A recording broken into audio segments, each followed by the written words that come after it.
Hello and welcome to SaltWire today for Friday, February 10th. I'm your host, Kate Walker. One Cole Harbour woman is speaking out, saying she's being wrongfully evicted from her apartment. A private investigator showed up at Tanya Downey's door with an anonymous complaint at the end of December. We are being evicted because they're saying that my boyfriend is trafficking drugs. He owns a business. He runs a business from home. People, even in the building, come here and get their services done from him. Downey says her partner, Robert Richards, runs a cell phone repair company from home, and that's where the traffic comes from. The investigators set up a camera in the hallway that captured people coming in and out. I have a hard time being in my own house because I was told that, oh, we're watching you and there's cameras and everything else. I don't sleep properly anymore. Downey has been the subject of an investigation under what's called the Safer Communities and Neighborhoods Act. These investigations are conducted by the Public Safety Division. The organization falls under the Nova Scotia Department of Justice. This is not fair. This shouldn't be happening to anyone. If you have no proof, you can't come and accuse people of doing things like that. It doesn't make any sense. You have to have that proof. If someone came to the door and said to me, look, here's the proof, you gotta leave, I'd say, okay, you got the proof. There's no proof. In the end, Downey was forced to fight two battles under the Tenancies Act and Safer Community and Neighborhoods Act, a challenging fight without a lawyer. Her and Richards opted to look for a new place while the investigation plays out.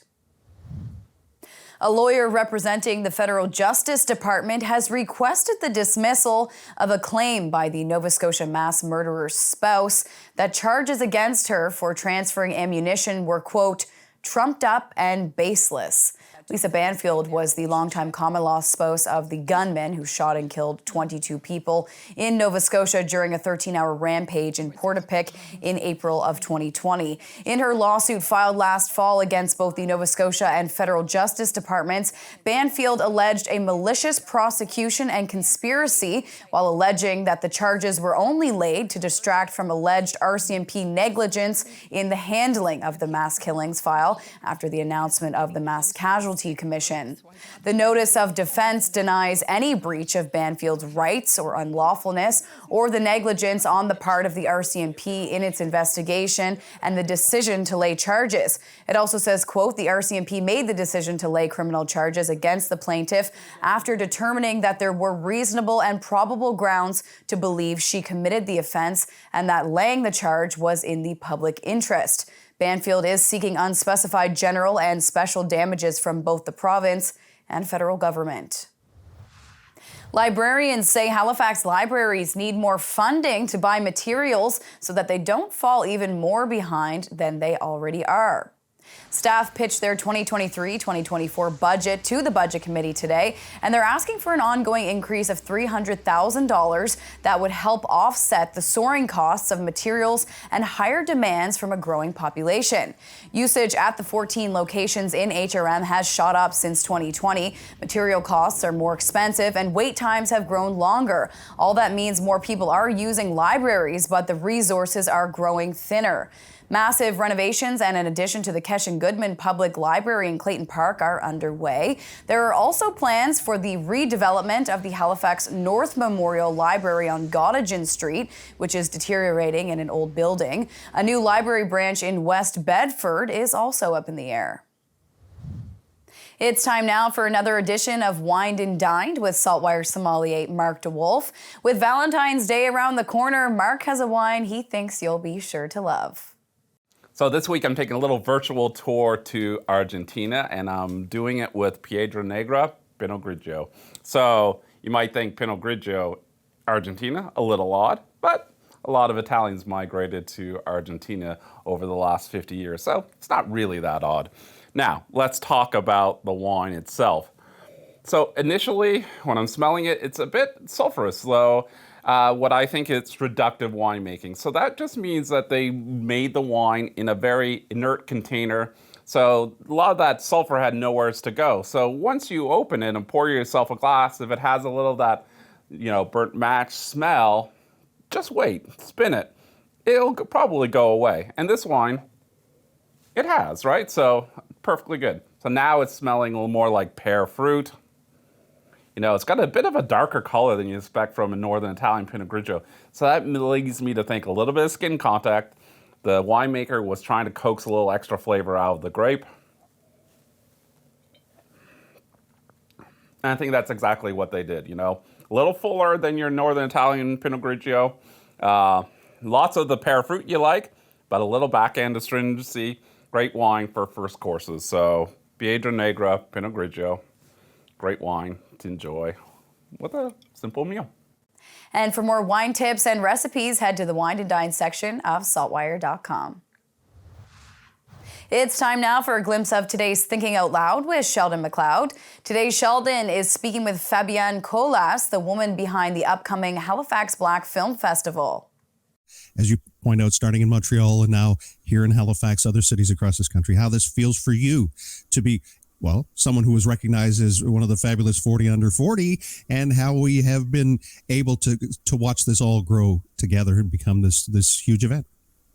Wow, I'm grateful. I'm really grateful to people in Halifax, Dartmouth, and the Prestons, North Preston especially, and everywhere else. You know, people now, since the pandemic, people online, you know, from all over the place, they are the one making this festival so successful. They are the one making this festival so important because they participate, they support, they buy tickets, they buy passes. I mean, people don't now buy tickets only for themselves. They buy tickets for their loved ones. You know, they help promote, they support, they share on social media. And then thank you to everybody, because each time you put $1 to this festival in a ticket, you support an artist. And for Sheldon's full conversation, head to the opinion section of saltwire.com. Time now for the Atlantic Sports Wire, presented by Scott Squires. Athletes from across the country are coming to Prince Edward Island for the 2023 Canada Winter Games. And SaltWire's Dave Stewart tells us about a local company that will be bringing the games to viewers from coast to coast and beyond. The one thing that impresses me the most of the stories that I've done, the people I've talked to, is that Universal Media Inc., a Charlottetown broadcaster that does streaming, is going to be the chief streaming broadcaster. It's a Charlottetown company that I'm told produces quality broadcasts equal to anything you'd see on TSN, Sportsnet, or CBC. So I think, you know, they say PEI punches above its weight, and I think we're proving once again that we do. What's your sense of the mood and how people are feeling about the couple of weeks of the games that are going to be there? Experience I've had at the 91 Canada Games and 2009 when we hosted is that once the games start, that's when the excitement really builds. And it did so for me as well. I went to cover some of these events, and the atmosphere is just incredible. The 2023 PEI Canada Games run from February 18th until March 5th. In Halifax, I'm Scott Squires for the Atlantic Sports Wire. Thank you, Scott. On to weather now. To see what's coming up in the weekend forecast, we're going to check in now with our weather specialist, Alistair Alders. Happy Friday, Kate. Well, it was a messy Friday here in Halifax thanks to that Texas low. We had snow that changed to ice pellets and then over to a bit of freezing rain before rain this morning. However, conditions did improve this afternoon.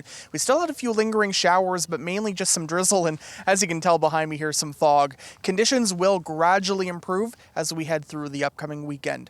This evening, though, it will be mainly cloudy. We'll have a chance of showers or drizzle, and the temperature will be near 5 degrees. Now, heads up, we drop below freezing overnight tonight, starting near -3 on Saturday morning with mainly cloudy skies and a chance of flurries, and it will remain mostly cloudy throughout the day Saturday and holding on to that chance of flurries. And the temperature stays steady around -3, -2 throughout the day on Saturday. We will have northwest winds of 20 to 40 kilometers per hour.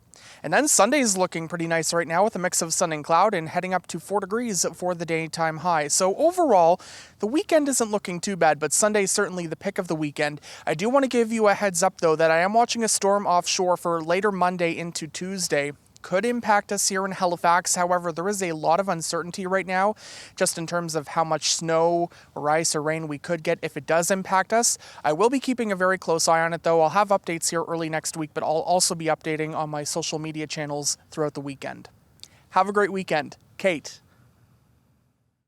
Thank you, Alistair. That's all for now. For more extended video and full online articles, stay tuned to saltwire.com. And you can find us on YouTube, Instagram, and Twitter. I'm your host, Kate Walker. Thank you for joining us, and we'll see you back here Monday.